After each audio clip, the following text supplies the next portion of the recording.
శ్రీమాత్రే నమః. జ్యోతిష్య జ్ఞాన దీపిక ఛానల్కు స్వాగతం. ఈ వీడియోలో ఉద్యోగంలో మార్పు, ఉద్యోగంలో ప్రమోషన్ అనేవి ఎలా చూడాలి అనేటువంటి అంశం తెలుసుకుందాం.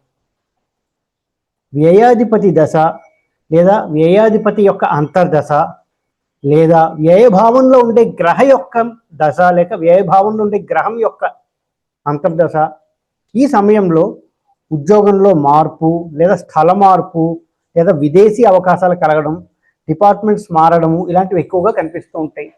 వ్యయాధిపతి దశ లేదా అంతర్దశ, ఏ స్థానంలో ఉండే గ్రహం యొక్క దశ లేదా అంతర్దశ ఇవి జరిగే సమయంలో ఎక్కువగా ఉద్యోగంలో మార్పు, ఒక చోటు నుంచి ఇంకొక చోటు బదిలీ అవ్వడం, ట్రాన్స్ఫర్స్ లేదా స్థల మార్పు, డిపార్ట్మెంట్స్ మారిపోవడము, విదేశీ అవకాశాలు ఇలాంటివి చాలా స్పష్టంగా కనిపిస్తూ ఉంటాయి.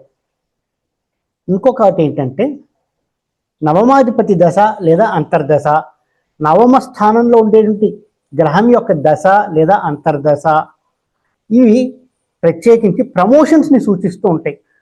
ఉన్న ఉద్యోగంలో ప్రమోషన్ లభించడం లేదా ప్రమోషన్తో కూడినటువంటి ఉద్యోగ మార్పు, ధనలాభము సూచిస్తూ ఉంటుంది. ఇప్పుడు భాగ్యాధిపతి యొక్క దశ అంతర్దశ లేక భాగ్యస్థానంలో ఉండేటువంటి ఒక శుభగ్రహం యొక్క దశ అంతర్దశ ఈ సమయంలో ఉద్యోగంలో ప్రమోషన్ లేదా ఉద్యోగంలో మార్పుతో కూడిన ప్రమోషను, ధనలాభాలు చాలా స్పష్టంగా కనిపిస్తూ ఉంటాయి. అంతేకాకుండా రాహు యొక్క దశ అంతర్దశ జరిగేటప్పుడు ఒక రాహు మహాదశ మొదలైంది, అవి స్పష్టంగా ఉద్యోగంలో మార్పు అనేది సూచిస్తూ ఉంటుంది. లేదా రాహు యొక్క అంతర్దశ ఏదైనా వచ్చింది, జరుగుతున్న దశలో రాహు యొక్క అంతర్దశ వచ్చింది, అప్పుడు కూడా ఉద్యోగంలో మార్పు చాలా స్పష్టంగా సూచిస్తూ ఉంటుంది. కానీ ఇక రాహువు ఆ జాతకుడికి యోగకారక గ్రహం అయి ఉండాలి. మరియు 3, 6, 10 లేక 12 ఈ స్థానాల్లో కనుక ఉంటే రాహువు ఉద్యోగంలో మార్పు లేదా ట్రాన్స్ఫర్, విదేశీ అవకాశాలు ఇవి ఎక్కువగా కనిపిస్తూ ఉంటాయి. రాహు యొక్క దశ అంతర్దశ మొదలై ఆ రాహువు వాళ్ళకి యోగకారక గ్రహం అయ్యి 3, 6, 10, 12 స్థానాల్లో కనుక ఉంటే అప్పుడు ఉద్యోగంలో మార్పు, ప్రమోషను, బదిలీలు, ట్రాన్స్ఫర్స్, విదేశీ అవకాశాలు ఇవి ఎక్కువగా కనిపిస్తూ ఉంటాయి.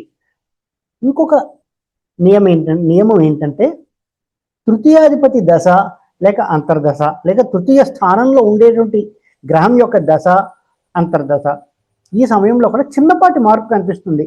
ఉన్న ఉద్యోగంలో ఇంకాస్త బెటర్మెంట్ అయ్యి మంచి ఉద్యోగంలోకి వెళ్ళడం, మరీ ఎక్కువ జీతం చేంజ్ ఉండదు, లేదా చిన్నపాటి మూమెంట్, ఇంటర్నల్ ట్రాన్స్ఫర్స్ అవ్వడం కానీ ఇలాంటివి ఎక్కువగా కనిపిస్తూ ఉంటాయి.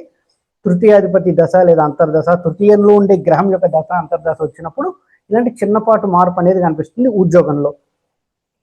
ఇంకా షష్ఠాధిపతి యొక్క దశ అంతర్దశ వచ్చినప్పుడు ఉద్యోగంలో ఒక మంచి మార్పు. ఆ షష్ఠమాధిపతి కనుక మంచి స్థానంలో ఉన్నారనుకుంటే, కేంద్ర కోణంలో కనుక ఉంటే లేదా ఉపచయ స్థానాల్లో కనుక ఉంటే చాలా మంచి మార్పు కనిపిస్తుంది. షష్ఠాధిపతి యొక్క దశ అంతర్దశ లేదా గ్రహం, అందులో ఉండే గ్రహం యొక్క దశ అంతర్దశలో ఉద్యోగంలో ఖచ్చితంగా మార్పు కనిపిస్తుంది. ఇక ప్రమోషన్ ఉంటుంది అని చెప్పలేం. ప్రమోషన్ ఎక్కువగా 9th హౌస్కి సంబంధించి ఉంటే మాత్రము, 5th హౌస్కి సంబంధించి ఉంటే మాత్రము ప్రమోషన్ ఖచ్చితంగా లభిస్తుంది. నార్మల్గా తృతీయాధిపతి లేక షష్టమాధిపతి ఇటువంటి దశ అంతర్దశలో ఉద్యోగంలో మార్పు అనేది కనిపిస్తూ ఉంటుంది, స్పష్టమైన మార్పు కనిపిస్తుంది. ఇంకొక నియమం ఏంటంటే దశానాథుడు, అంటే ఇప్పుడు జరుగుతున్న దశ ఏదైతే ఉందో ఆ దశానాథుడి నుండి ఏ భావంలో కానీ, పంచమ భావంలో కానీ, నవమ భావంలో కానీ ఏవైనా గ్రహాలు ఉన్నా లేక అధిపతులు ఆ అంతర్దశల్లో ఖచ్చితంగా ఉద్యోగంలో మార్పు, ప్రమోషన్స్ లాంటివి ఎక్కువగా చూపిస్తూ ఉంటాయి. ఆ అధిపతులను చూసినప్పుడు మాత్రం ఆ అధిపతులు శుభస్థానాల్లో ఉండాలి. లేదా దశానాథుల నుండి ఏ స్థానంలో ఉండే గ్రహము, పంచమ స్థానంలో ఉండే గ్రహం, దశానాథుల నుంచి పంచమ స్థానం, దశానాథుల నుండి నవమ స్థానంలో ఉండే గ్రహాల సమయంలో ఉండి అంతర్దశల సమయంలో ఉద్యోగంలో మార్పు, ప్రమోషన్ లభిస్తుంది. వ్యయ, పంచమ, నవమ అధిపతులు చూసేటప్పుడు ఆ అధిపతులు మాత్రం శుభస్థానాల్లో ఉంటే, అంటే కేంద్ర కోణాల్లో కానీ ఉపచయాల్లో కానీ ఉంటే మాత్రము మంచి మార్పు, ప్రమోషను ఇలాంటివి లభిస్తుంటే దశానాథుల నుంచి చూసేటప్పుడు.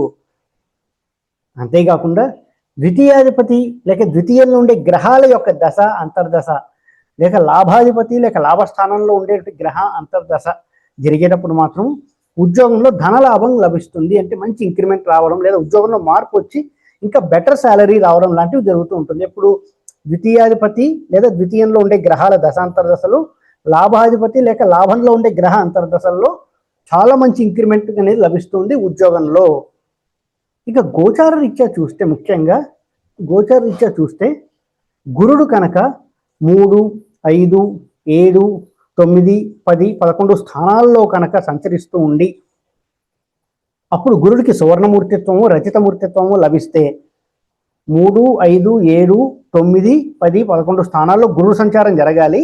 గురుడికి సువర్ణమూర్తిత్వం కానీ రజతమూర్తిత్వం కానీ సంచరించినప్పుడు ఉద్యోగంలో మంచి మార్పు, అదృష్టము, ప్రమోషను, ధనలాభాలు కలుగుతాయి. ఈ పైన చెప్పిందంతా మన ప్రత్యేకించి మన జాతక చక్రం లగ్నాల నుంచి దశానాథుల నుంచి క్యాలిక్యులేట్ చేసుకుంటూ ఉండాలి. ఇక గోచార రీత్యా గురుని చూసినప్పుడు గురుడు కనుక 3, 5, 7, 9, 10, 11 స్థానాల్లో సువర్ణమూర్తిత్వం లేదా రజతమూర్తిత్వం పొంది సంచరిస్తూ ఉంటే మాత్రం ఉద్యోగంలో మంచి మార్పు, అదృష్టము, ధనలాభము, ప్రమోషన్ లభిస్తాయి. ఇక ఏలినాటి శని ముగిసిన తర్వాత ఎప్పుడైతే తృతీయ భావంలోకి లేదా 6th హౌస్లోకి లేదా 11th హౌస్లోకి లేదా ఈ హౌసెస్లోకి శని సంచరించినప్పుడు గోచార రీత్యా ఏలినాటి శని ముగిసి 3వ భావంలోకి శని రావడము లేదా 6వ భావంలోకి శని సంచరించడం లేదా 11వ భావంలోకి శని సంచరించడము, అది ప్రత్యేకించి సువర్ణమూర్తిత్వం రజతమూర్తిత్వం పొందినప్పుడు మాత్రం ఉద్యోగంలో చాలా మంచి మార్పు లభిస్తుంది. ఉద్యోగంలో మంచి మార్పు, ప్రమోషన్స్ లభిస్తాయి. ఈ విధంగా ఉద్యోగంలో మార్పులు, ప్రమోషన్స్ గురించి తెలుసుకోవచ్చు.